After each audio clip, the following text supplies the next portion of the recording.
Hello, it's me again, Maureen Hamblin. I want to talk to you about self-care. Self-care for girls who have been traumatized by people, life, situations, whatever it is. I'm a healing person.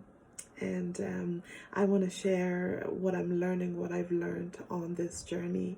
And thank you so much. So before we go ahead, today we're going to talk about, I really wanted to talk about sitting with the pain. Sitting with the pain. But before we do that, I want to urge you to subscribe if you haven't already done so, and comment, like, share, whatever you want to do if you like the videos that I share.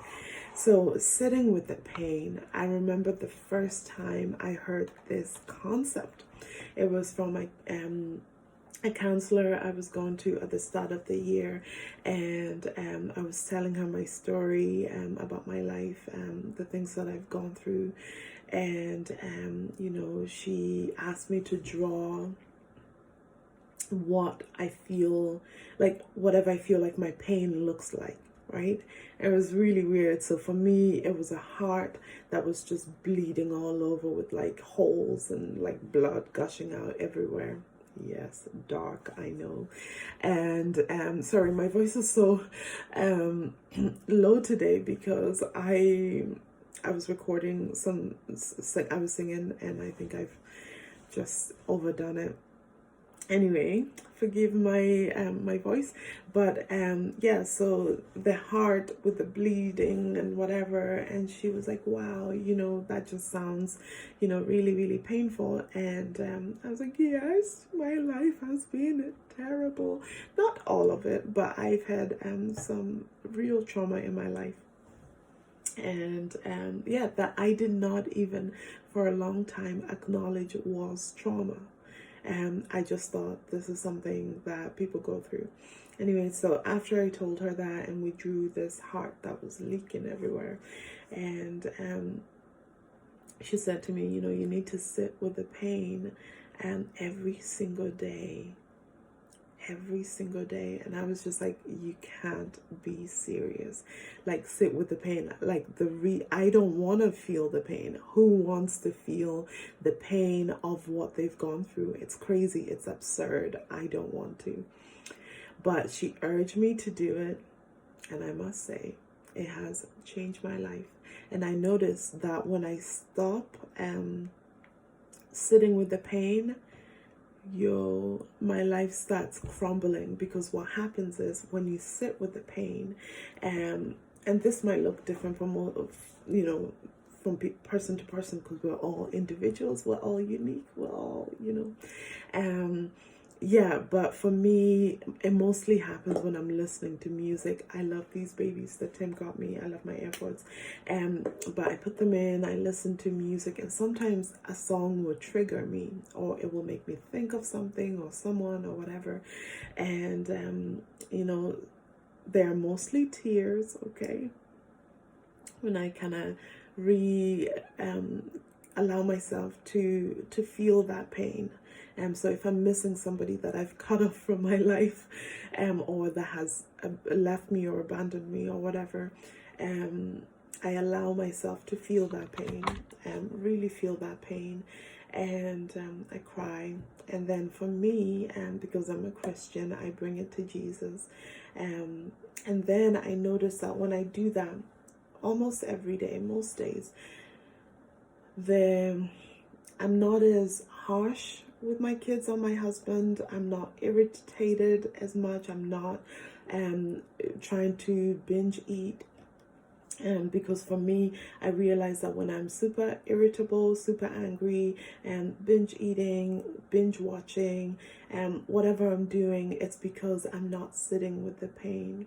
So whatever that looks like for you, allow yourself to feel the pain. So if you've cut off some people in your life, it's normal to feel that pain. If they've left you and abandoned you, it's normal to feel that pain. Allow yourself to feel that pain. When we try to escape the pain, we end up the pain actually ends up oozing into every aspect of your life, into your friendships, into your marriage, into your parenting, whatever relationships you're in, or you end up not forming proper relationships because you cannot separate what happened to you with what's happening right now. For example, I'll give you an example. I have a lot of abandonment issues and rejection issues because I didn't grow up with my parents and for the first few years of my life. And therefore, when somebody says no to me for a long time, and even sometimes now, you know, whenever I'm not being self-aware, I would just feel so rejected. And they might not even mean anything wrong with it. They might not, you know, it might have just been like, oh no, sorry, I'm busy, or, you know, whatever. But whenever somebody says no to me, or especially in the past, I would take that really personally, and I would feel like this person does not love me, they're rejecting me, blah, blah, blah. But now, the more I sit with the pain, and the more I say, you know, okay, yeah, you did not get to live with your parents when you needed to, and yes, that was painful, that was horrific, and even though I had other adults in my life, that's not to take away from the adults in my life that have helped me. And later on, I did go to live with my mom and my stepdad, so I'm not taking away from that. But from being a few months old to being about 11 or 12 years old, yeah, did not live with any of my parents. And then I found out that my dad died when I was 4, so, and I had never met him, but I only found this out when I was about 10. Anyway, so whenever I sit with that pain, and I say to myself, you know, that was painful, and it's okay to miss that. You missed out on something, and yeah, and your pain is valid. So you talk to yourself like you would talk to a friend. You are kind to yourself like you would be to a friend. And I noticed that the pain doesn't leak into every aspect of my life, which I'm really, really grateful for, because, and I'm sure Tim is really grateful for, because he doesn't get this angry woman all the time, and my kids as well. Yeah, so I don't want to make this video too long, but I want to encourage you to sit with the pain, feel the pain, cry, hug yourself. I often hug myself and rock and breathe. Breathing helps to kind of ground yourself, and you can look all these things up. Google is amazing for, like, you know, teaching us all sorts of things that we need to do. But sit with the pain, feel the pain, and then if you're a person of faith, if you're a Christian, whatever your religion is, if you're a spiritual person, you know, take it to a greater power, a higher power, release it, yeah, release it. But sitting with the pain has just changed my life. And the month of August was really horrific for me. Horrific. Like, I had such dark days, dark thoughts, just darkness. Sometimes I would just be sitting in the house with the blinds pulled back, and, you know, just those kind of days where you're like, is my life like even worth anything, like, you know, that kind of thing. And I realized that I hadn't been sitting with the pain. I went and saw my stepdad's grave, and I did not really sit with that pain. Just other things that were happening, and I did not sit with that pain.